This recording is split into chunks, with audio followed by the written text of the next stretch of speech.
Beetroot a magical power drinks. বিটরুটে থাকা iron haemoglobin তৈরি করে রক্ত স্বল্পতার ঝুঁকি কমাতে সাহায্য করে। এতে থাকা লুইটেন অ্যান্টিঅক্সিডেন্ট চোখের পেশির সক্রিয়তা বৃদ্ধি করে।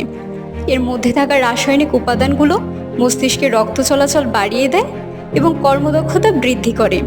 এটি উচ্চ রক্তচাপের ঝুঁকি কমাতেও ভীষণই ইফেক্টিভ। এটি আমাদের শরীর থেকে টক্সিক বের করে দেয়, কোলাজেন তৈরি করে ঔজ্জ্বল্য বাড়িয়ে দেয়, আমাদেরকে ভিভিড অ্যান্ড চার্মফুল করে। এত সব উপকারিতা জেনে এই গরমে আমার পছন্দ বিটরুট ড্রিঙ্কস। আর আপনার জানাবেন কিন্তু কিভাবে বানাবেন ডেসক্রিপশন থেকে দেখে নিন। ভালো লাগলে like and subscribe please. Thanks for watching. আর হ্যাঁ, enjoy the cold drinks, the most powerful drinks, beetroot drinks. By.